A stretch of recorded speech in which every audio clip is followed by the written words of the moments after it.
नमस्कार, मैं जितेंद्र गोयल हमारे चैनल द गैंगनेट में आप सभी का हार्दिक स्वागत करता हूँ। साथियों, द गैंगनेट ये जो चैनल है कोई न्यूज़ चैनल नहीं है, कोई एंटरटेनमेंट का चैनल नहीं है, ये किसी विषय वस्तु का चैनल नहीं है।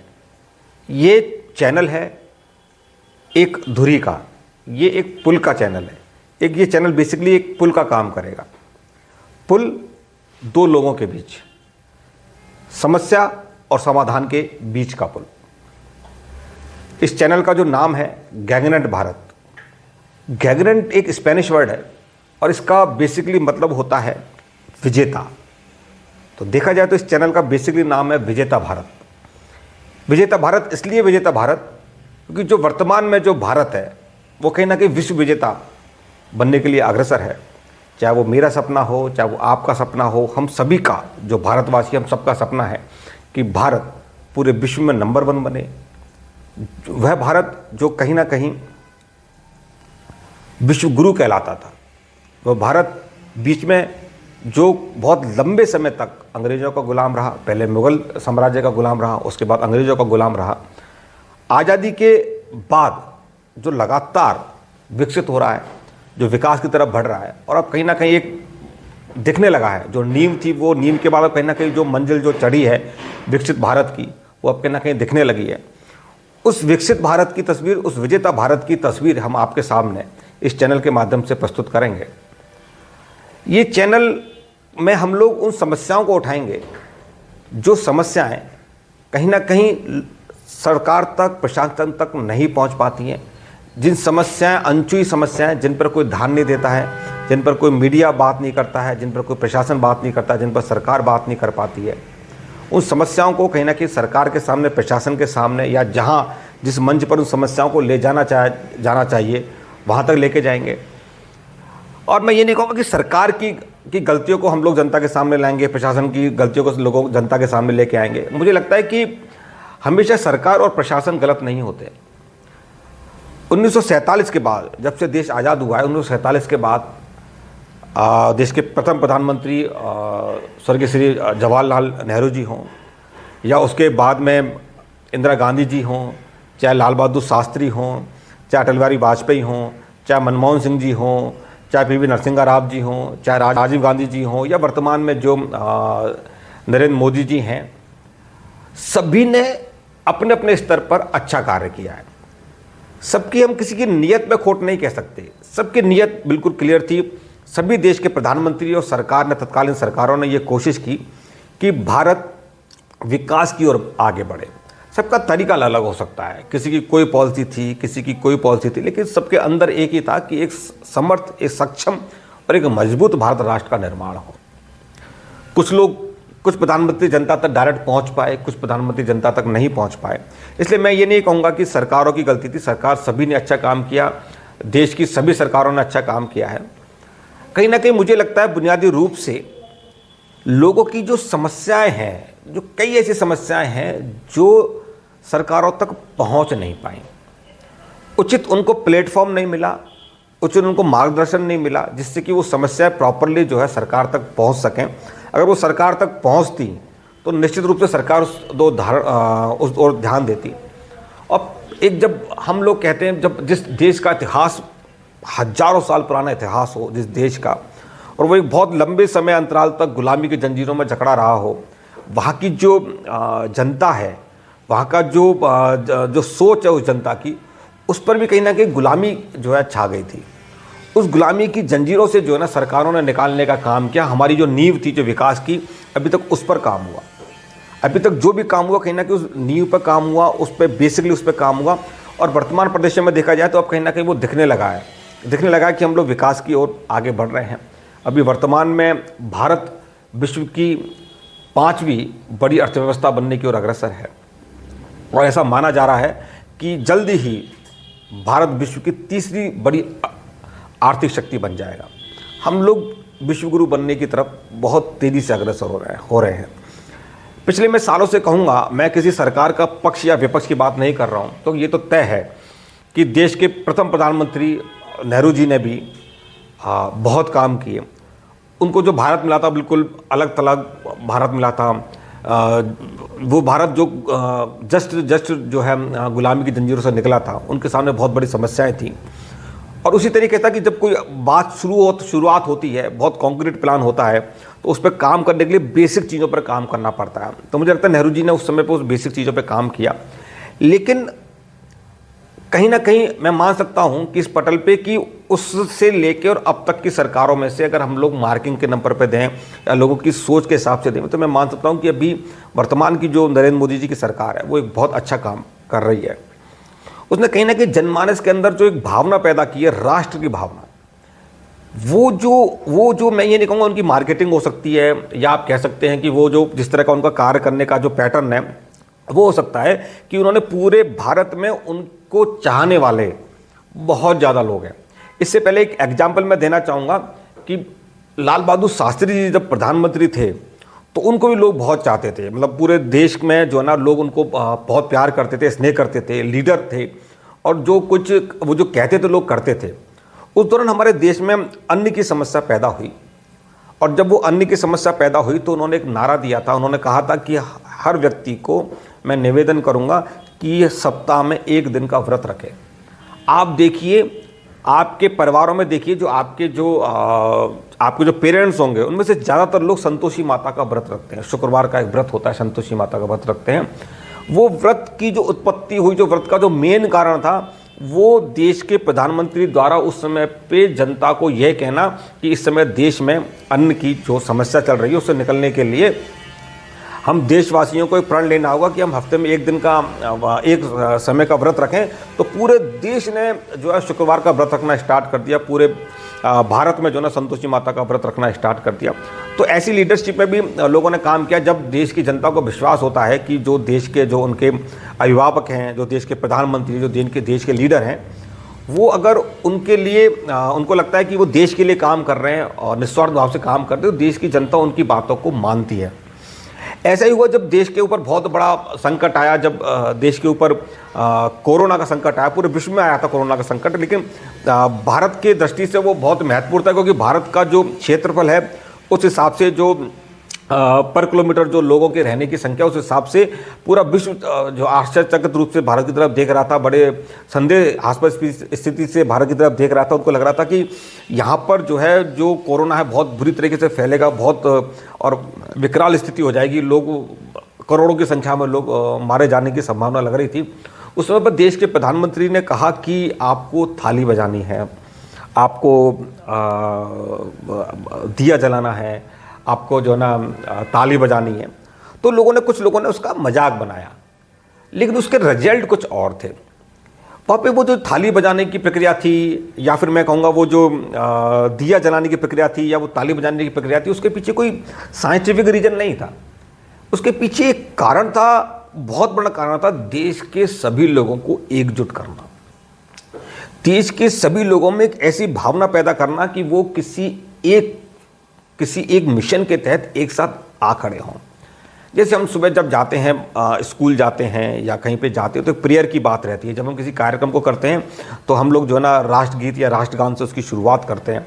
तो उसका मेन मकसद होता है कि वहाँ जितने भी लोग बैठे हैं उनके अंदर एक भावना हो, एक मिशन के लिए वो तैयार हो जाए, एकत्रित हो जाए, ताकि जो आने वाला जो पूरा प्रोग्राम है, जो भी होगा, उसको लोग उसके लिए एकत्रित हो जाए, उसके लिए इकट्ठे हो जाए, उसके लिए मन बना लें।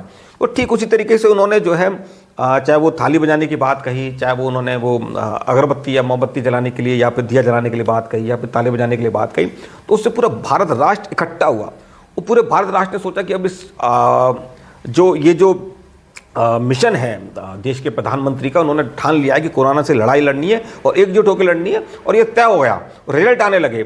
जो स्पेशलिस्ट थे, जो कि उन सब ने उनको राय दी, प्रधानमंत्री जी को बताया कि हाँ, आपने थाली बजाने के लिए कहा तो पूरे देश ने थाली बजाई है, आपने ताली बजाने के लिए कहा तो पूरा देश ताली बजा रहा है। इसका मतलब ये कि वो देश तैयार है, आप कोई भी बात कहेंगे पूरा देश उस बातचीत पर अमल करने के लिए तैयार है। आपके साथ कंधे से कंधा मिलाकर देश किसी भी परिस्थिति से निकलने के लिए तैयार है। उसके परिणाम आए, उसके परिणाम ये आने लगे कि जो भी सरकारी मिशनरी द्वारा जो आदेश दिए जा रहे थे या जो गाइडलाइन दी जा रही थी, पूरा भारत उस गाइडलाइन पर एक बिल्कुल सीधी लकीर की तरफ, अनुशासित सिपाही की तरह। आप देखिए उस लड़ाई में, मैं कहूंगा कोरोना की लड़ाई में, भारत देश का हर एक नागरिक सिपाही की तरह अनुशासन अनुशासित सिपाही की तरह से काम कर रहा था। जो भी आदेश उसको ऊपर से मिल रहा था, जो भी बात, जो भी गाइडलाइन उसको दी जा रही थी, वो उसका अक्षर से पालन कर रहा था, जिसका ही कारण रहा कि 130 करोड़ की आबादी का देश, जिसमें यह कहा जा रहा था कि करोड़ों की संख्या में मौत होंगी, हम ये कहते हैं कि बहुत कम आबादी वाले देशों की तुलना में भी भारत में बहुत कम मौतें हुई। मैं ये नहीं कहूँगा जो मौतें हुई उनको हम लोग उनको नकारा जा सकता है या उनको हल्के में लिया जा सकता है, लेकिन एक बहुत दुख की घड़ी थी। वो पूरा विश्व जो है हैरान था, इलाज भी नहीं था, तो जो हुआ उसकी क्षतिपूर्ति नहीं की जा सकती। लेकिन मैं ये कहना चाहूँगा कि नहीं, कोरोना के खिलाफ पूरा देश एकजुट होकर माननीय प्रधानमंत्री जी के नेतृत्व में काम किया। एक राष्ट्र हित की जो भावना थी वो लोगों के बीच आई। तो मैं ये कहना चाहूँगा, लेकिन फिर भी बहुत सारी चीज़ें हैं पिछले जो 10 सालों में जो काम हुए, चाहे वो GST पे काम हुआ, बहुत अच्छा काम हुआ, लेकिन उसके बाद भी लोगों के बीच नाराज़गी है। कुछ व्यापारी वर्ग से मैं बात करता हूँ, उनको लगता है कि GST का सरलीकरण होना चाहिए, पर मुझे लगता है कि वो व्यापारियों की मांग कहीं ना कहीं प्रधानमंत्री जी तक पहुँच नहीं पाती है। और मुझे लगता है कि वो मांग प्रॉपर चैनल के थ्रू प्रधानमंत्री जी तक पहुंचे तो कहीं ना कहीं उस पर काम हो सकता है। काफ़ी सारी चीज़ हो सकती हैं। धारा 370 जो है कश्मीर से हटाई गई, ये बहुत बड़ा मुद्दा था। आप देखिए, कश्मीर में जहाँ पर कि पत्थरबाजी होती थी, ठीक है ना, जहाँ पे जाने के लिए लोगों को डर लगता था, आज ये स्थिति है कि वहाँ पे जो है अभी रमज़ान का जो वो जुलूस निकलता है, जो भी वो बहुत ही अच्छी तरीके से जुलूस निकला, लोगों को वहाँ पे कोई पत्थरबाजी वगैरह नहीं हुई, है ना। वहाँ पे लोग क्रिकेट खेलते हुए मिल रहे हैं अभी, और अभी बहुत से लोग जाते हैं तो वहाँ पे बताते हैं कि नहीं, वहाँ पे वातावरण बहुत ज़्यादा अच्छा है। तो मुझे लगता है कहीं ना कहीं पिछले 60-70 साल की सभी सरकारों की, और खासकर अभी पिछले 10 साल की जो नरेंद्र मोदी जी की सरकार है, उसकी वजह से ये सब कुछ संपन्न हो पाया है। अपन बात करते हैं 3 तलाक के मुद्दे की, हम बात करते हैं तो 3 तलाक एक ऐसा मुद्दा था जिस पर कोई भी बात नहीं करना चाहता था, क्योंकि हमारे यहाँ पे आज से पहले जो है ना, धर्म और जाति को लेकर जो है ना, व्यवस्था को लेकर के उस वोट बैंक का क्या होगा निर्णय लिए जाते थे। और ये तय मान लिए कि कोई भी अच्छा शासक होगा, अच्छा प्रशासक होगा ना, वो अगर कोई निर्णय लेगा तो उससे ये सोचकर निर्णय लेना चाहिए कि क्या अच्छा है, क्या बुरा है, किस तरीके से इस चीज़ को सही किया जा सकता है। हमेशा लोकतंत्र में लोकतांत्रिक तरीके से डिसीजन होने चाहिए, पर मुझे लगता है कि ऐसा हमेशा संभव नहीं है कि जो ज़्यादा लोग जो बात कह रहे हैं वो सही हो। कई बार कम लोग जो बात कहते हैं वो भी सही होती है। मैं एग्जाम्पल के रूप में आपको कहना चाहूँगा कि जैसे एक सती प्रथा है, ये प्रथा है, और वो एक मैं नहीं कह रहा कि हिंदुस्तान के हर कोने में होगी, पर बहुत सारी जगह पे सती प्रथा चलती थी।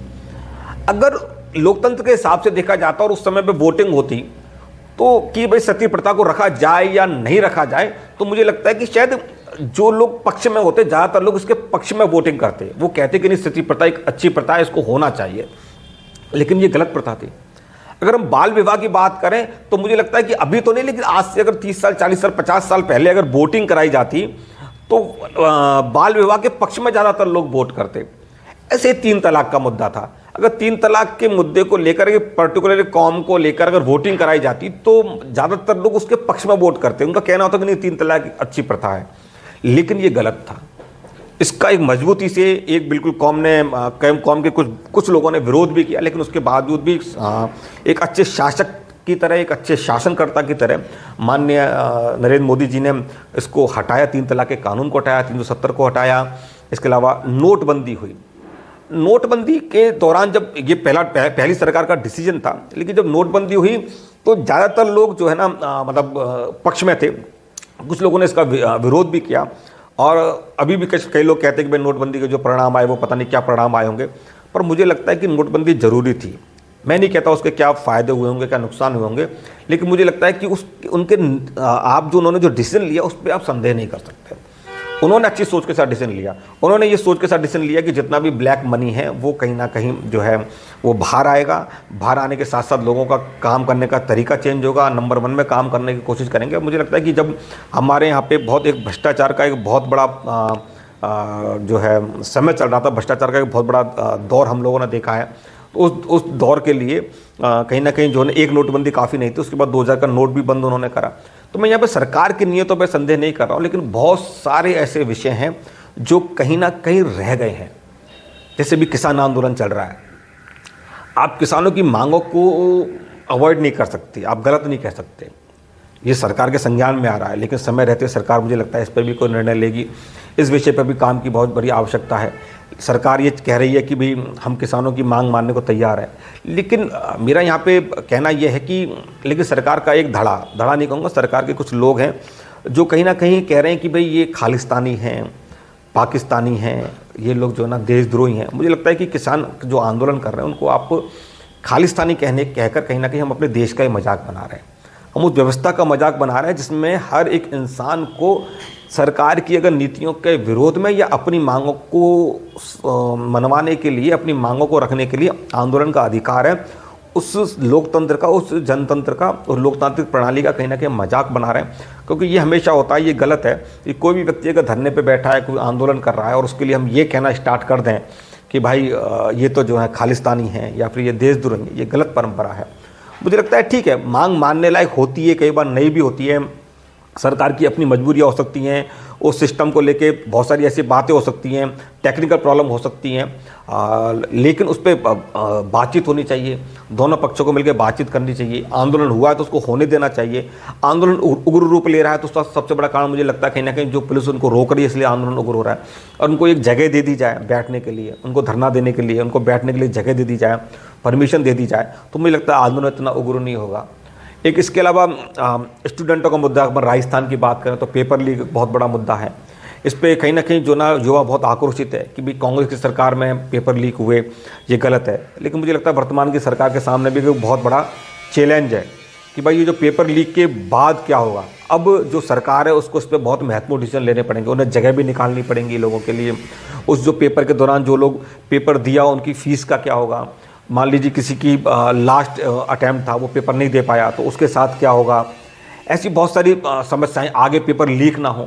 कई ऐसे पेपर होंगे जो कि शायद लीक तो हो गए होंगे लेकिन लोगों के सामने वो ओपन में नहीं आए, उनका क्या होगा। यही कारण था कि शायद कहीं एक ही परिवार से 4 लोगों का चयन हो गया। तो ये बहुत सारी चीज़ें सरकार के सामने जो कहीं ना कहीं सरकार तक पहुंच नहीं पा रही है, पहुंच भी पा रही है और ढुलमुल रुपये से पहुंच पा रही है। हमारा जो चैनल है, हम लोगों से बातचीत करेंगे, एक्सपर्ट से बात करेंगे, हम व्यापारी प्रतिनिधियों से बात करेंगे। पूर्व में हम लोग जो है अरुण अग्रवाल जी से हम लोगों ने बातचीत कर चुके हैं, जो कि चैम्बर ऑफ कॉमर्स के जो है वाइस प्रेसिडेंट हैं और जो है 40 के जो कार्यकारी अध्यक्ष हैं, उनसे हमने बात करी और जाना। हमने ऑल राजस्थान दुकानदार महासंघ के अध्यक्ष से हमने जाना, हमने यूथ से जाना, हमने यूथ से बात करी। तो इस तरह से हम लोगों के बीच जाएंगे, जनता के जो आम नागरिक है, आम जो सोशलिस्ट हैं, सोशल हैं, वर्कर हैं, उन लोगों के बीच जाएंगे। इस चैनल के माध्यम से उनसे बात करेंगे, उन विषयों पर चर्चा करेंगे, चाहे वो युवाओं का मुद्दा हो, चाहे वो राजनीति का मुद्दा हो, चाहे वो नौकरी का, रोजगार का मुद्दा हो, चाहे वो व्यापारी का मुद्दा हो, कहीं पे सफाई का मुद्दा हो, कहीं पे भ्रष्टाचार का मुद्दा हो। आप लोगों के जो मुद्दे होंगे उनको लेकर हम जनता के बीच जाएंगे और जनता से प्रश्न करेंगे। उसके बाद उस एक्सपर्ट से प्रश्न करेंगे, वहाँ का जो जनप्रतिनिधियों का उससे बातचीत करेंगे। वहाँ पे कोई सोशल, अगर कोई एनजीओ काम कर रही है या उस पर कोई संस्था काम कर रही है तो उनके प्रतिनिधियों से बात करेंगे, उसका क्या समाधान हो सकता है। उसके बाद सरकार और प्रशासन के सामने उनका पक्ष रखेंगे और सरकार और प्रशासन से भी राय लेंगे कि वो इस विषय पर क्या कहना चाहते हैं। उस राय को लेकर दोबारा हम लोग जो है जनता के बीच और उन संस्थाओं के बीच में जाएंगे, उनको बताएंगे, उनके बीच का पुल का काम करेंगे। बेसिकली गैगरेंट भारत, विकसित भारत, हम लोग पॉजिटिव बात करेंगे, हम जो है नेगेटिव कोई बात नहीं करेंगे, क्योंकि हमको ये दिखाना है कि ये जो भारत है, यहाँ का एक एक व्यक्ति जो है ना भारत माता के प्रति समर्पित है, उसके मन में कहीं भी पाप नहीं है। मैं नहीं कहूँगा बिल्कुल भी कि कांग्रेस देश विरोधी है, बीजेपी देश विरोधी है, सपा बसपा जितनी भी पार्टियाँ हैं, सभी लोग देश का भला चाहते हैं, वो इकट्ठे होकर देश का भला चाहते हैं। नीतियाँ अलग अलग होती है और लोकतंत्र की ये खास बात है कि उसकी नीतियाँ अलग अलग हैं। कोई किसी तरीके से जाना चाहता है विकास की तरफ, किसी का दूसरा रास्ता है विकास की तरफ। कई लोगों की आइडियोलॉजी चेंज भी हो जाती है, कुछ लोग कुछ रास्ते पर चल कर देखते हैं, फिर सरकार को लगता है कि नहीं यार, इस रास्ते से जो है हम लोग गए और देश का विकास नहीं कर पाए, तो फिर वापस आते हैं, अपनी नीति चेंज करते हैं, फिर नए रास्ते पर जाते हैं। जैसे कि भारतीय जनता पार्टी के साथ हुआ, शुरू में कहीं ना कहीं हमारी पूरी सोच थी कि स्वदेशी के साथ आगे बढ़ा जाए, लेकिन जब सरकार में आए तो शायद लगा कि जो भी हमारे पास सोर्स हैं, जो हमारे पास सोर्स है, उनसे एकदम से आप जो है ना कल्पना नहीं कर सकते कि स्वदेशी हर चीज़ हो जाए। तो चेंज किया गया, एफडीआई लाई गई। एफडीआई में कुछ लोगों को जो पहले 30% था उसमें बढ़ाकर 40%, 50%, 60%, 70%, 70%, 100% के अधिकार दिए गए, क्योंकि सुविधा तो उपलब्ध करानी जरूरी थी। देखा गया कि कहीं ना कहीं मार्केट खुलेगा, जब विदेशी वस्तु आएंगे चलो मार्केट तो खुलेगा, फिर देखेंगे। और फिर धीरे धीरे करके जब उन्होंने 5-7 साल सरकार चलाई उन मुद्दों के साथ में, फिर लगा कि नहीं, अब कहीं ना कहीं हमें लोकल फॉर वोकल के लिए काम करना पड़ेगा। अब जो ना हमें जो ना यहाँ पे कंस्ट्रक्शन मैन्युफैक्चरिंग हमें हिंदुस्तान के अंदर बढ़ानी है, तो सरकारों ने उस पर भी काम करना स्टार्ट किया, लेकिन उसमें भी बहुत सारी कमियाँ हैं। पर हाँ, ये बात तय है कि इस समय पूरा भारत जो है एक साथ एक मुद्दे पर एक डायरेक्शन में चलने को तैयार है। पूरे देश के अंदर एक राष्ट्र भावना का दौर चल रहा है, और इसके लिए कहीं ना कहीं मैं मोदी जी की जो नीतियां हैं, जो कार्य करने की उनकी प्रणाली है, उसके लिए मैं धन्यवाद देना चाहूँगा कि वो जिस तरह से काम करते हैं उससे कहना कि पूरा देश एकजुट होकर आगे बढ़ रहा है। अभी बहुत सारे मुद्दे हैं, इसी मुद्दे में से एक ये है कि कहीं ना कहीं एक आवाज़ आ रही है कि जो देश प्रेम है लोगों के बीच पनपा है। आप हिंदी को लेकर लोगों की सोच बदली है, लोग सोचते हैं अब हिंदी में काम करें। हिंदी, इंग्लिश, उर्दू, मराठी, या मैं कह रहा हूँ किसी भी चीज़ के अंदर काम करने से कुछ फर्क नहीं पड़ता। बात आती है एक देश भावना की, बात आती है आपके एक देश भावना की। जैसे एक कहते हैं ना कि आप अपनी माँ का जो हाथ का खाना है उसकी हर कोई तारीफ ही करता है। खाना कैसा बना है कैसा नहीं बना ये बहुत सेकेंडरी पॉइंट है। पॉइंट ये है कि जो माँ के हाथ के खाने में जो स्वाद है वो मेनली स्वाद उसकी भावना का है, कि वो जो अपने बच्चे के लिए जब खाना बनाती है तो उसमें एक इमोशन होते हैं। और आप मेरे से मैं एक बार बैठा हुआ था मेरे एक मित्र के साथ में, वो जो है साइकोलॉजिस्ट थे, तो उन्होंने एक बात कही और मुझे बड़ी अजीब लगी। तो बोले जब तुम्हारी माँ खाना बना रही हो तो वो जो तुम्हारे लिए रोटी बनाए और वो तुम्हारे जो पापा के लिए रोटी बनाए या तुम्हारे परिवार में किसी और के लिए रोटी बनाए, तो कभी अपनी रोटी छोड़ के, और उनकी माँ को पता होना चाहिए कि ये रोटी तुमको नहीं जाएगी, वो रोटी खा के देखना उसके स्वाद में और तुम्हारे लिए जो माँ ने रोटी बनाई उसके स्वाद में अंतर होगा। ये मुझे बड़ी अजीब सी बात लगी, पर मैंने देखा ये बात सत्य है। साइकोलॉजी होती है माँ के हाथ के खाने के अंदर एक उनकी साइकोलॉजी, उनका एक प्यार जो है उस रोटी के अंदर आता है। तो ठीक उसी तरीके से जब हम किसी एक भावना को लेके आगे बढ़ते हैं, जो देश के अंदर अभी जो भावना है कि हमको हिंदी की बात करनी है, हमें स्वदेशी की बात करनी है, तो क्या होता है कि हमारे इमोशंस आते हैं, हमारे भारत माता के प्रति जो हमारे इमोशंस है हम उसको कार्य करने की हमारी शक्ति तेज हो जाती है। जैसे कि शौचालय की बात कही गई कि भाई शौचालय बनाए जा रहे हैं, मुझे लगता है बहुत ज़रूरी चीज़ थी, शौचालय बनना बहुत जरूरी थी। कोई सफाई, गांधी जी ने जो देश को आज़ाद किया उस आंदोलन का सबसे बड़ा हिस्सा सफाई था। उन्होंने घर की सफाई पर जोर दिया था, सफाई पर जोर दिया था उन्होंने, और उससे ही देश एक साथ खड़ा हुआ। तो उस समय जब नरेंद्र मोदी ने कहा कि 16 शौचालय हम लोग बनाएंगे तो लोगों ने हंसी उठाई कई लोगों ने, लेकिन नहीं, उससे फ़र्क पड़ा। जब उन्होंने कहा कि योग की बात की तो ये बहुत ज़रूरी था। उन्होंने एक सफाई की बात कही कि आज भी देखिए आप ये तो तय मान लीजिए कि उनकी सफाई के लिए जो एक उन्होंने आंदोलन छेड़ा, उस सफाई के आंदोलन से, स्वच्छ भारत जो आंदोलन छेड़ा, उससे पूरे भारत में कहीं ना कहीं जो है ना एक वातावरण बना सफाई के लिए और लोगों की सोच बदली। क्योंकि हम लोग क्या कहते थे, आज अब कोई बंदा बाहर जाता है, विदेश जाता है तो लौट के आता है, तो आप उससे पूछेंगे ना तो पहला क्वेश्चन वो ये कि पहली चीज़ वो कहेगा कि आप भारत कैसे अलग है विदेशों से। तो कोई भी जाता तो एक लाइन बोलता था कि स्वच्छता, बाहर सफाई बहुत है साहब, बाहर सफाई बहुत है साहब, बाहर सफाई बहुत है साहब। तो हम कहते हैं कि जब बाहर से कोई भी बंदा जब भारत आ रहा है तो एक ही लाइन बोल रहा है कि सफाई बहुत है बाहर, तो इसका मतलब कहीं ना कहीं सफाई बहुत बड़ा मुद्दा था।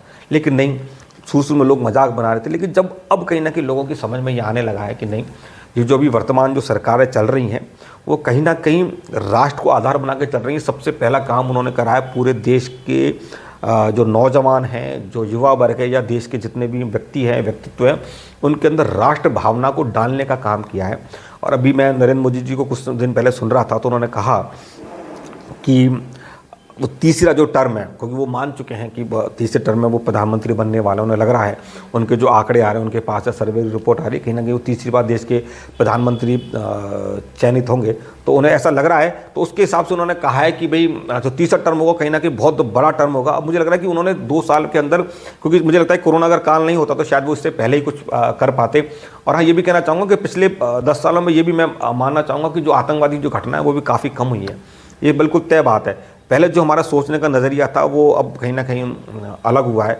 अब जो है ना जो आतंकवादी घटनाएं जो पहले हम सुनते थे, साल में 10 से 15 आतंकवादी घटनाएं हो जाती थी, कभी जयपुर के अंदर, कभी गंगानगर के अंदर, कभी दिल्ली के अंदर, कभी मुंबई के अंदर विस्फोट होते रहते थे। हमें होटल ताज की घटना भी हमें याद है। लेकिन अभी वर्तमान में ऐसा माहौल नहीं है। मैं ये नहीं कह रहा हूँ कि उन घटनाओं को पूरी तरह से विराम लग गया, लेकिन हाँ, अब जो है 3-4 साल 5 साल में एक आध घटना छुपट होती है, उस पर भी हम लोग जवाब देने की मुद्रा में हैं। पुलवामा अटैक हुआ तो उसके बाद हमने एयर स्ट्राइक करके जो है पाकिस्तान के अंदर घुस के उसको जवाब दिया, पाकिस्तान के अंदर जाके हमने बमबारी करी और जो ना वहाँ के जो हमने बदला लिया एक तरह से। ऐसा पहली बार हुआ हिंदुस्तान के अंदर कि हमने घटना के कुछ घंटों बाद ही जो ना हमारी जो ना सेना ने जाकर वहाँ पे अटैक किया और जो ना उसका बदला लेके आ गई। तो अभी पूरा देश तैयार है इस चीज़ के लिए। आर्थिक रूप से मुझे लगता है कहीं ना कहीं काम करने की सरकार को जरूरत है। सरकार या तो डिसीजन जो ले रही है वो उनकी नीति है वो शायद अभी धीरे धीरे करके सामने आए, पर आर्थिक दृष्टिकोण से मुझे लगेगा बहुत सारा काम करने की आवश्यकता है। और अब मैं आता हूँ उस पॉइंटों पर कि मैंने इतनी सारी जो बातें आपसे कही है, मेन कहने का मेरा मतलब ये था कि हम सरकार के साथ मिलकर काम करना चाहते हैं। सरकार मोदी जी की, हो सकता है अगली बार कोई और प्रधानमंत्री बने, हम उसके भी पक्ष में बात करेंगे, क्योंकि सरकार मैंने कहा ना तो नेहरू जी ना ही पीवी नरसिंह राव जी, इन सबकी सोच सबकी अच्छी थी। यही कारण है कि पीवी नरसिंह राव जी को जो है माननीय नरेंद्र मोदी जी की सरकार में भारत रत्न दिया जाता है। पीवी नरसिंह राव जी की सरकार में, राजीव गांधी जी की सरकार में भारत की तरफ से आपके विपक्ष का नेता होते हुए भी और अटल बिहारी वाजपेयी जी को बाहर जाने का मौका मिलता है। ये हमारे कहीं ना कहीं जो है ना गुलदस्ता है जो विभिन्न विभिन्न कलर के फूलों का है, जो हमारा लोकतंत्र है। इसमें पक्ष और विपक्ष दोनों मिलकर काम करते हैं। और मैं ये कहूँगा कि अभी जो वर्तमान में जो आर्थिक नीति चल रही है, मैं उसके थोड़ा सा मैं अंगेज हूँ। मुझे लगता है कि आर्थिक नीति पर थोड़ा सा काम करने की जरूरत है, क्योंकि वर्तमान मुझे लगता है कि जो आर्थिक नीति है वो कहीं ना कहीं हमें कॉर्पोरेट घरानों की तरफ लेके जा रही है। मुझे लगता है कि ये जो ऑनलाइन व्यापार हो रहा है, इस पर रोक लगाने की आवश्यकता है, इस पर अंकुश लगाने की आवश्यकता है। और मुझे लगता है कि कहीं ना कहीं ये जो अभी जो छोटा व्यापारी है जो परेशान चल रहा है, इसके लिए काम करने की आवश्यकता है। छोटे व्यापारी पे काम किया जाएगा तो मुझे लगता है निश्चित रूप से जो रोज़गार है उसकी समस्या खत्म होगी, रोज़गार ज़्यादा उपलब्ध होंगे। इसके अलावा जो किसान है उस पर भी काम करने की आवश्यकता है। मुझे लगता है भारत एक कृषि प्रधान देश है, तो उसको उसी दृष्टिकोण से देखना चाहिए। हमारे यहाँ विश्व में सबसे ज़्यादा जो है क्षेत्रफल परसेंटेज में सबसे ज़्यादा कृषि का जो क्षेत्र है वो हमारे यहाँ सबसे ज़्यादा है। युवा हमारे यहाँ सबसे ज़्यादा है, किसी भी देश की तुलना में युवा हमारे यहाँ पे बहुत ज़्यादा है। तो उस पर मुझे लगता है भी काम करने की ज़रूरत है। और ये तीसरे टर्म में मुझे लगता है प्रधानमंत्री जी ऐसा सब कुछ करेंगे। ये तो मेरे विचार थे।